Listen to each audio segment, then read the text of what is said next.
இன்றைக்கி கடவுள் நம்மளுக்கு கொடுத்துருக்க வசனம் யாக்கோப்பு 1:21. ஆகையால் நீங்கள் எல்லாவித அழுக்கையும் கொடிய துர்க்குணத்தையும் ஒழித்துவிட்டு உங்கள் உள்ளத்தில் நாட்டப்பட்டதாயும் உங்கள் ஆத்துமாக்களை ரட்சிக்க வல்லமையுள்ளதாயும் இருக்கிற வசனத்தை சாந்தமாய் ஏற்றுக்கொள்ளுங்கள். இந்த வசனத்தை கொண்டு கடவுள் மட்டும் என்ன சொல்கிறத பார்ப்போம். நம்மளோட மனசில் கெட்ட சிந்தனைகள் இருக்கும்போது எந்த நல்ல விஷயத்தையும் நல்ல மனிதர்களையும் நம்மளோட இருதயம் ஏற்றுக்கவே செய்யாது.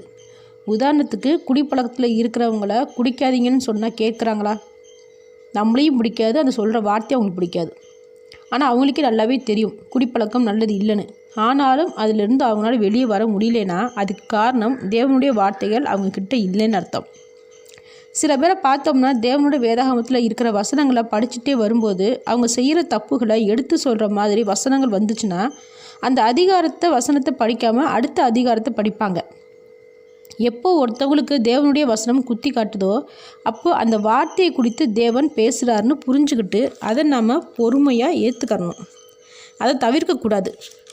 நாம் தேவனுடைய வார்த்தைகளை ஏற்றுக்கும் போது தான் நம்மளோட இருதயத்தில் இருக்கிற கெட்ட பழக்கங்களும் சிந்தனைகளும் அழியும்.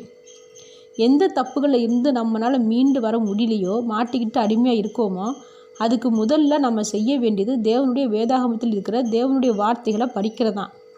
நம்ம அழிந்து போகாமல் இருக்கிறதுக்கு இதை விட பெரிய மருந்து எதுவுமே இல்லை. ஆமேன்.